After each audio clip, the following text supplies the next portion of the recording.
শহীদ ওসমান হাদি তাকে আসলে প্রকাশ্য দিবালোকে শুক্রবার যেভাবে আসলে খুন করা হলো, এটা ছিল বাংলাদেশের ইতিহাসে অন্যতম ন্যাক্কারজনক ঘটনাগুলোর একটি। তারপর আমরা দেখলাম দেশ জুড়ে তোলপাড় হলো এবং সমস্ত রাজনৈতিক দলগুলো তারা আসলে একটা জায়গায় একমত হলেন যে এরকম ঘটনা আসলে মানে এটা একটা দেশের স্থিতিশীলতার জন্য, সার্বভৌমত্বের জন্য সার্বিক দিক থেকে আসলে নেতিবাচক বার্তা দেয়।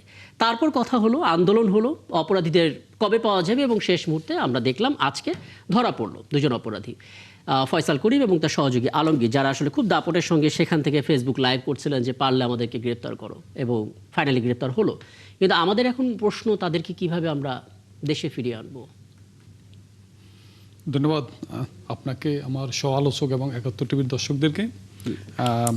এটি খুবই একটি মানে পজিটিভ দিক। আজকে আমরা দিনের শেষ প্রান্তে এসে যে বহুল আলোচিত যে হত্যাকাণ্ড, হাদি হত্যাকাণ্ডের যে প্রধান আসামিকে গ্রেপ্তারের খবরটি, এটা কিছুটা মানে আমাদের বাংলাদেশের যারা মানে বিচার প্রক্রিয়াটা দ্রুত মানে দাবি করে আসছিলেন তাদের জায়গা থেকে এটা বলা যায় একটা স্বস্তির খবর যে প্রধান আসামি যেহেতু অ্যারেস্ট হয়েছে, এই হত্যার নেপথ্যে কারা ছিল, যেসব মানে নানান ধরনের আমাদের বিরোধী পক্ষ থেকে অনেকে আবার শঙ্কাও প্রকাশ করছিল যেটা কি হবে।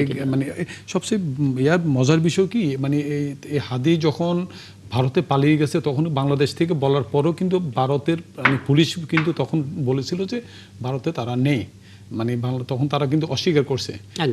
আজকেই এই মানে মানে এটা কি রাজনৈতিক কৌশলগত কারণে পরিবর্তিত সরকার পরিবর্তন হওয়ার পর এই ধরনের মানে হয়তোবা কেউ কেউ মনে করেন যে তারা গ্রেপ্তার আগেই ছিল, রাজনৈতিক মানে পট পরিবর্তনের কারণে হয়তোবা এখন সরকারের সাথে একটা নেগোসিয়েশন হওয়ার পর সেটা তাদেরকে গ্রেপ্তারের আমাদের বাংলাদেশে যেভাবে র্যাব মানে বিগত দিনে 15 দিন 1 মাস আগে গ্রেপ্তার করে পরে দৃশ্যমান করে, এদের ক্ষেত্রেও সে ধরনের ঘটনা ঘটছে বলে অনেকে মনে করে যে অতীতে আরো আগে গ্রেপ্তার ছিল এবং তাদেরকে দৃশ্যমান করা হয়েছে।